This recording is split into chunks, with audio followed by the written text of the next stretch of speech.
Sinasabi Philippines is a third world country, tayong pera, pero kung wala talaga tayong pera bakit ang daming mall? Bakit kapagka holiday Correct. hindi ka makapag-drive 'di ba pagka may mega wide sale sa mall or bakit ang daming saldi ko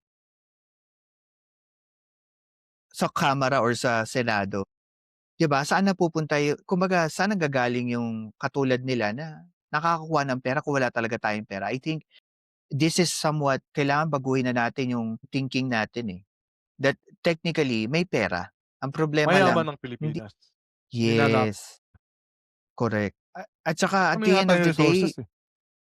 yes, at the end of the day, nagiging problema lang 'pag hindi nagiging transparent, eh. Yun lang naman, eh, ang tingin ko diyan sa gobyerno. Plus maisip ng tao that ang korapsyon nag-i-stem din sa atin. Kapagka nahuli ka, nagpapadulas ka, nagpapalagay ka, if you want to go to a government transaction, bayaran mo yung gobyerno na gusto mong pasukin, 'di ba? Or as simple as I think all stands into sabihin na nating direct or indirect corruption. And I think, because we reach our 1 hour mark, maganda talaga usapan natin kung Enjoy ko. ano 1 hour. Kasi ang sarap ng usapan and don't get me wrong guys, I personally appreciate yung pagpunta niyo dito.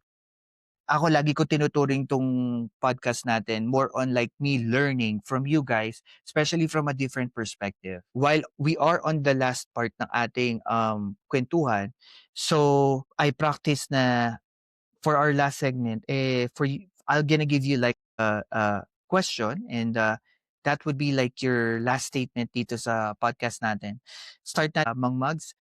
I think my question to you is, 2 years or less than 2 years, if I'm not mistaken, kaya Pangulong Bongbong Marcos. 2 years What mahigit would pa. be oh yeah, and what would be, do you think, main priority ng Pangulo pagdating sa 2028 election? Sana ano 'no, yun nga yung sinasabi natin kanina 'no. Sana mag-develop siya ng isang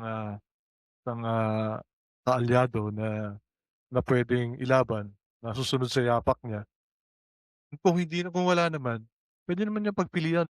Andiyan naman puwede naman suportahan natin sila Trillanes, si Cristian Tagas o sino man, si Lenny, 'di ba? May mga ano naman yung mga yan, may mga good heart naman yan para sa mga Pilipino, naniniwala ako dun. Nakita ko naman yun.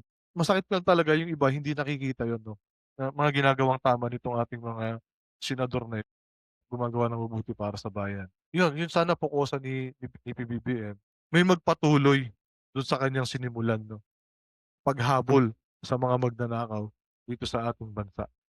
Sana 'no, para naman mabago, para tuloy-tuloy yung pagbabago at para sa darating yung panahon na konti na lang yung mahihirapan na mga kababayan nating nakakaawa talaga yung mga kababayan natin. Kung makikita niyo yung sa mga laylayan natin dito, correct,